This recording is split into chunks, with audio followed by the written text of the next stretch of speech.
முஸ்பாத்தி சொந்தங்களுக்கு வணக்கம். இந்த காணொலியில் இது தொடர்பாக குறிப்பாக பேசப்படும் என்று பார்த்தீங்கன்னா, பாராளுமன்ற உறுப்பினர் சிவஞானம் ஸ்ரீதரன் அவர்கள் மேலே வைக்கப்பட்ட சொத்து குவிப்பு மோசடி சம்பந்தமான ஒரு முறைப்பாடு சம்பந்தமாகத்தான் பார்க்க போகிறோம். இது சம்பந்தமாக ஏற்கனவே நாங்கள் பார்த்துட்டோம். ஆனால் இது சம்பந்தமாக சில புதிய திடுக்கிடும் தகவல்கள் வெளியாகியிருக்கின்றன. அந்த விஷயங்கள் சம்பந்தமாகத்தான் இப்போ பார்க்க போகிறோம். வாங்க காணொலிக்குள்ளே போகலாம். அண்மையில் ஒரு தனியார் ஊடகத்துக்கு கொடுத்த நேர்காணலில் சஞ்சய் மாவத்தன் உங்களுக்கு தெரியும், சிவில் புத்தி பெரமுன என்ற அமைப்பில் இருக்கிறார். அவர் இந்த அரசியல்வாதிகளில் சிங்கள அரசியல்வாதிகளுடைய இந்த ஊழல் சம்பந்தமான குற்றச்சாட்டுக்களை நிதி குற்றப்புலனாய்வு பிரிவுக்கு கொடுக்கிறவர். அது தொடர்பான சில விமர்சனங்கள், அது மட்டும் இல்லாமல் அது தொடர்பான சில பொதுவெளிக்கு சில தகவல்களும் வெளிவரும். பியூமி போன்ற சிலரது வழக்குகளும் அண்மையில் வந்தது ஒரு பேசுபொருளானது. அது எல்லாருக்குமே தெரிஞ்ச விஷயம். அந்த வகையில் பாராளுமன்ற உறுப்பினர் சிவஞானம் ஸ்ரீதரன் அவர்களுடைய சொத்து குவிப்பு சம்பந்தமான விடயங்களையும் இவர் பொதுவெளிக்கு விட்டு சென்றிருந்தார். இவர் இந்த விடயத்தை கொடுத்த அப்புறம் இது ஒரு பெரிய பாரதூரமான விடயமாக மாறுது. உடனடியாக சிவஞானம் ஸ்ரீதரன் இது சம்பந்தமான விடயங்களை பொதுவெளியில் தெரிவிக்கிறார், ஊடகங்களுக்கு தெரிவிக்கிறார். அவர் தெரிவிக்கின்ற பொழுது ஒரு விடயத்தை மட்டும் தான் சொல்கிறார். என்ன விஷயம் என்று பார்த்தீங்கன்னா, இந்த வழக்கு இந்த விசாரணைகள் உண்மையிலே எடுத்துக்கொள்ளப்பட வேண்டும். இதை நான் வரவேற்கிறேன். ஏனென்றால் இதன் மூலமாகத்தான் சிவஞானம் ஸ்ரீதரனிடம் இவ்வாறான விடயங்கள் இல்லை என்கிறது வெளியில் தெரிய வரும். அப்படி இருந்தால் என் மீதோ அல்லது என்னுடைய உறவினர்கள் மீதோ இப்படியான சொத்து குவிப்பு விடயங்கள் இருந்தால் உடனடியாக அந்த சொத்துக்களை அவர்கள் பேரில் எழுதித்தார். அது மட்டும் இல்லாமல் இந்த என் மேரில் பார் லைசன்ஸ் சம்பந்தமான விஷயங்கள் இருந்தால் என்னுடைய பாராளுமன்ற பதவியை நான் துறக்கிறேன் என்ற விஷயத்தை அவர் சொல்லியிருந்தார். சரி, இதற்கு பிறகு அண்மையில் நடந்த ஒரு தனியார் ஊடகத்தில் நடந்த நேர்காணல் ஒன்றில் சஞ்சய் மாவத்தை இன்னும் சில முக்கியமான விஷயங்களை வெளிக்கொணர்றார் என்றே சொல்ல வேண்டும். அதில் முதலாவதாக சஞ்சய் மாவத் அவர்களிடம் ஒரு கேள்வி ஒன்று முன்வைக்கப்படுகின்றது. அவர் தன்னை அறிமுகப்படுத்திக் கொண்டார். சஞ்சய் மாவத்தை நீங்கள் யார் என்ன வேலை செய்கின்றீர்கள் என்று. அவர் தான் பொறியியலாளராகவே செல்கிறேன், தான் ஒரு விவசாய குடும்பத்தைச் சேர்ந்தவன் என்றும், சிவில் புத்தி பெரமுன என்கின்ற ஒரு அமைப்பில் இருக்கின்றேன், சிவில் சமூகங்களுடன் நெருங்கிய தொடர்பில் இருக்கின்றேன், அது மட்டும் இல்லாமல் அரசியல்லையும் எனக்கு ஆர்வம் இருக்குது, அதனால தான் சிவில் புத்தி பெரமுன என்கின்ற இந்த அமைப்பில் நான் இருக்கின்றேன் என்ற விஷயத்தை அவர் முதல் முன்வைக்கின்றார். முன்வைத்த பிறகு அவரிடம் கேட்கப்படுகின்றது, இந்த சிவஞானம் ஸ்ரீதரன் அவர்கள் மேலே நீங்கள் முன்வைத்த இந்த குற்றச்சாட்டு சம்பந்தமாக ஏலவே சிங்கள அரசியல்வாதிகள் மேலே பல குற்றச்சாட்டுகள் முன்வைத்திருக்கின்றீர்கள். அந்த வகையில் இப்போ முதலாவதாக தமிழ் அரசியல்வாதியான சிவஞானம் ஸ்ரீதரன் அவர்கள் மேலேயும் இந்த குற்றச்சாட்டை முன்வைத்திருக்கின்றீர்கள். இதற்கான காரணம் என்ன? இந்த பின்னணிகள் உங்களுக்கு எங்கே இருந்து கிடைச்சது? சரியான தகவல்களை இதன் மூலம் நீங்கள் திரட்டினீர்களா என்ற விஷயத்தை அவர் கேட்டுன்னு அவர் உடனே சொல்கிறார். 2010ஆம் ஆண்டில் இவர் அதிபராக பணியாற்றுறார். அதற்கு பிறகு இந்த 10 வருடங்கள் இவர் அரசியலில் ஈடுபடுறார், அதாவது பாராளுமன்ற உறுப்பினராக தெரிவு செய்யப்படுறார். ஆகவே இந்த 10 வருடங்களுக்கு இவருக்கு இவ்வளவு சொத்துக்கள் வந்ததா என்கின்ற ஒரு கேள்வியும் எழுந்திருக்கின்றது. குறிப்பாக மனைவியின் பேரில் ஞானம் ஐஸ்கிரீம் என்கின்ற ஒரு 2 கடைகள் இருக்கின்றது. அது மட்டும் இல்லாமல் தாரணி ஃபுட் சிட்டி என்கின்ற ஒரு ஃபுட் சிட்டி ஒன்றையும் இவர் நடத்தி கொண்டிருக்கிறார். அல்லது இவரது பேரில் இல்லாமல் இவருடைய மகளுடைய பேரில், உறவினருடைய மகளுடைய பேரில் நடக்குது என்கின்ற விஷயம் சொல்லப்படுது.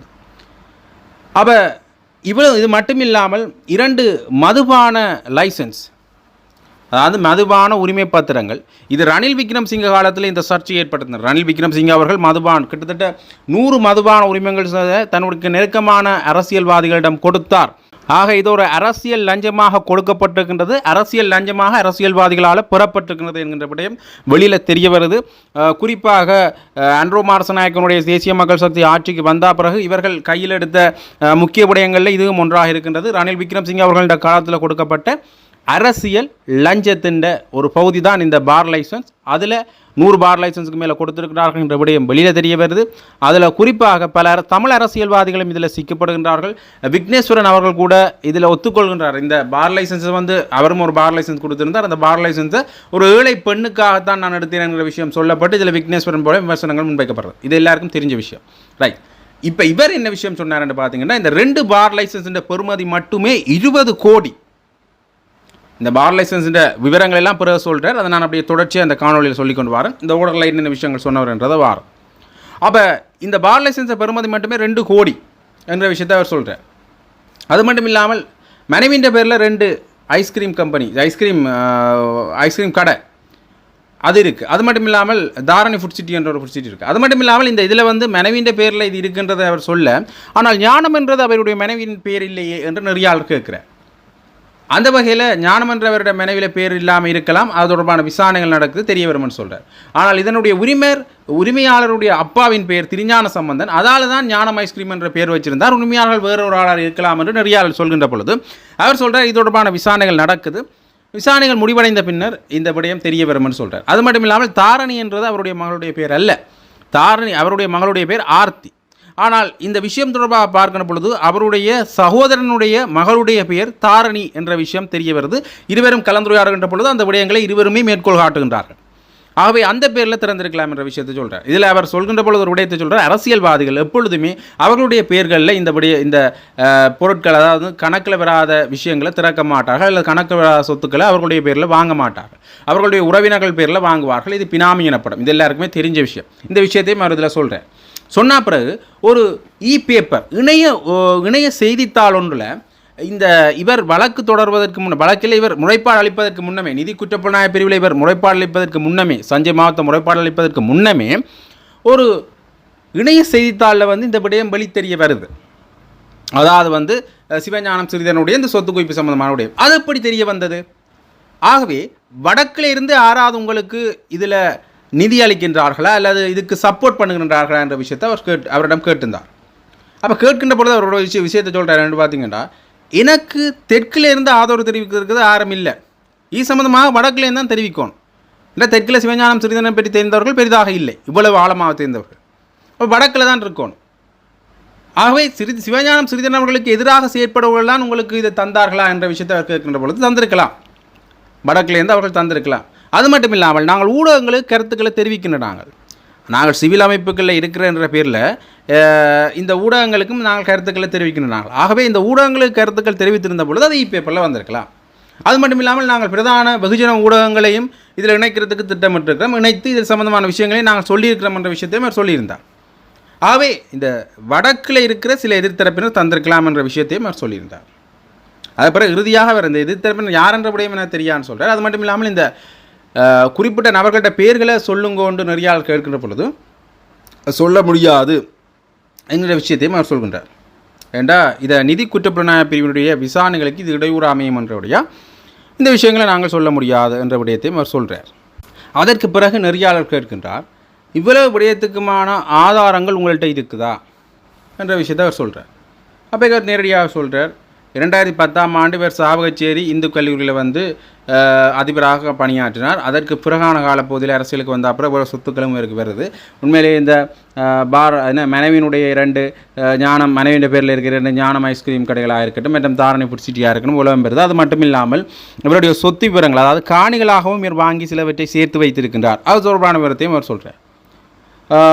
அதாவது ஹிண்டு கொலிச்சுக்கிட்ட ஒரு காணி, சுண்டுக்குழி கிட்ட ஒரு காணி, அது மட்டும் இல்லாமல் பலிகாமம் வடக்கிட்ட ஒரு காணி, ஈச்சமொட்டையில் ஒரு காணி என்று பல காணிகளும் இவருடைய பேரில் இருக்கின்றது என்ற விஷயத்தை அவர் சொல்கிறார். இவருடைய பேரில் இல்லாட்டிக்கும் ஏதோ ஒரு வகையில் இவருக்கு சொந்தமாக இந்த காணிகள் இருக்கின்றன என்ற விடயத்தையும் அவர் சொல்கிறார்.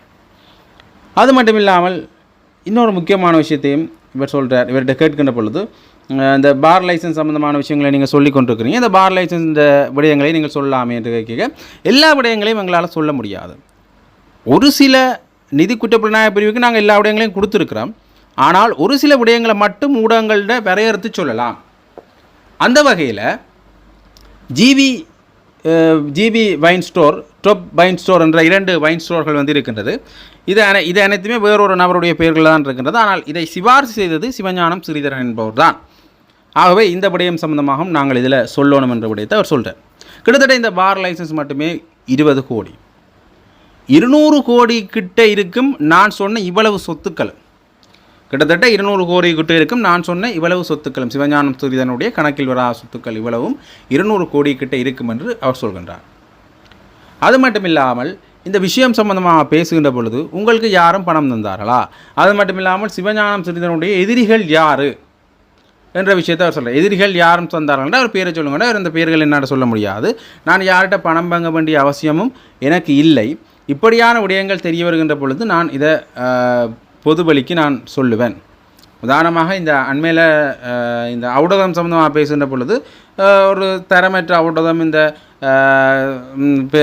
ஆஸ்பத்திரியில் இருக்கிறத கண்டிருந்தோம். அதாவது போதனா வைத்தியசாலை ஒன்றில் அரசு வைத்தியசாலை ஒன்றில். அந்த அரசு வைத்தியசாலையிலேருந்து நாங்கள் அந்த அவுடத்தை எடுத்து பார்க்கிற பொழுது அதில் இந்தியாவினுடைய பெயர் அச்சிடப்பட்டிருக்கின்றது. ஆனால் நம்பர் ஒன்று அச்சிடப்பட்டிருக்கின்றது. ஆனால் அந்த அட்ரஸுக்கும் நம்பருக்கும் வித்தியாசம். அந்த கோட் நம்பர்ஸ்கள் வேறு. இப்போ கொழும்புக்கு பவுனியா கொண்டு கோட் நம்பர் இருக்கிற மாதிரி அங்கே ஒரு மாநிலத்துக்கும் வேறு கோட் நம்பர். ஆனால் அதில் இந்தியாவினுடைய மாநிலமாக குறிப்பிடப்பட்ட மாநிலத்துக்கும் இந்த கோட் நம்பருக்கும் வித்தியாசமாக இருக்கின்றது. இதை எங்களுக்கு தந்தது அந்த ஆஸ்பத்திரியில் வேறு செய்கிற ஒரு ஆள். அதே மாதிரி சிவஞானம் ஸ்ரீதரன் பற்றிய தகவல்களை தந்தது வடக்கில் இருக்கிறாக்கள்லாம். ஆரன்ற விஷயத்தை சொல்லல, வடக்கில் இருக்கிறார்கள். வடக்கில் இருக்கிற ஒருவரால் வழங்கப்பட்டுக்கலாம் என்ற விஷயத்தை அவர் சொல்கிறார். இதிலேருந்து நாங்கள் இதை பற்றி பார்க்கிற பொழுது வடக்கில் இப்போ சிவஞானம் ஸ்ரீதரனுக்கு எதிர்ப்பரசியல் யார் என்று பார்த்தீங்கன்னா சுமந்திரன் என்ற விடயத்தை நேரடியாக நாங்கள் சொல்லலாம். ஏனென்றால் மறைமுகமாகவோ நேரடியாகவோ பல இடங்களில் சுமந்திரனோடு இவர்கள் சுமந்திரனும் ஸ்ரீதரனும் மோதப்பட்டிருக்கின்றார்கள் என்றது எல்லாருக்கும் தெரிஞ்ச விஷயம். இது ஆரம்பத்திலேருந்தே வருது.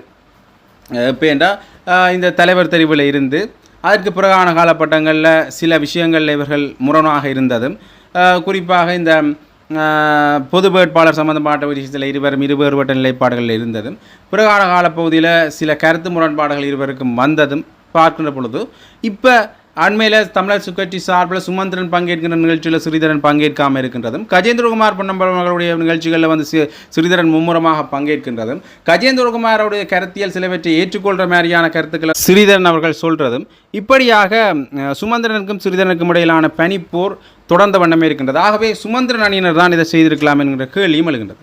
அது மட்டும் இல்லாமல் சிவிகே சிவஞானம் அவர்களுக்கும் சாணக்கியன் அவர்களுக்குமான எதிர்ப்பரசிகள் கூட அதிகமாக இருக்கின்றது. அது மட்டும் இல்லாமல் ஜேவிபி கூட சிவஞானம் ஸ்ரீதரன் விமர்சிச்சிருக்கிறார்கள். ஜேவிபியில் இருக்கிறார்கள் கூட செய்திருக்கலாம். இப்படி நிறைய பேர்கள் எங்களுக்கு வந்தபோது இருந்தாலும் அவர் எந்த பேரையும் குறிப்பிடலை. ஆனால் பொது வழியில் பார்க்கின்ற பொழுது இவர்கள் செஞ்சிருக்கலாம் என்கின்ற ஊகமும் சில அரசியல் ஆய்வாளர்கள் மேலே அரசியல் ஆய்வாளர்கள் கூறிக்கொண்டிருக்கிறார்கள். ஆக அது ஒரு பக்கம் இருக்க, இன்னொரு முக்கியமான கேள்வியையும் யார் கேட்கிறாருன்னு பார்த்தீங்கன்னா நெறியாளர். அதாவது நிறைய பேர் இருக்கின்றார்கள் இந்த வரிசையில். சிவஞானம் ஸ்ரீதரனுடைய குற்றச்சாட்டை நீங்கள் முன்வைத்திருக்கின்றீர்கள். கிழக்கு எடுத்துக்கொண்டோம் என்றால் கிழக்கில் கருணா அம்மான் அவர்கள் இருக்கின்றார். அது மட்டும் இல்லாமல் சாணக்கியன் அவர்கள் இருக்கின்றார். இவர்களுடைய பெயர்களும் இனி வருங்காலங்களில் வெளியில் வருமா என்கின்ற கேள்வியை அவர் கேட்கின்ற பொழுது, யார்கிட்ட சஞ்சய் மாவத் அவர்களை நோக்கி கேட்கின்ற பொழுது வரலாம். அவர்களுடைய பெயர்கள் கூட இனி வருங்காலங்களில் வெளியில் வரலாம். அதை கொடுக்கறதுக்கும் நாங்கள் தயாராக இருக்கின்றோம். மக்கள் என்ன செய்யணும் என்றால், உங்கள் யாராவது ஊழல் செய்கின்ற அரசியல்வாதிகளோ அல்லது ஊழல் செய்கின்றவர்களோ விடயங்கள் உங்களுக்கு தெரிய வந்தால் உடனடியாக நேரடியாக வாட்ஸ்அப் நம்பரோட தொடர்பு கொண்டு நீங்கள் எங்களுக்கு இந்த விஷயங்களை சொல்லலாம். ஆகவே சொல்கின்றதன் மூலமாக நாங்கள் இந்த விடயங்களை உங்களுக்கு அவர்கள் மேலே நடவடிக்கை எடுப்போம், வழக்கு தொடர்போம் என்கிற விஷயங்களை அவர் சொல்லியிருந்தார்.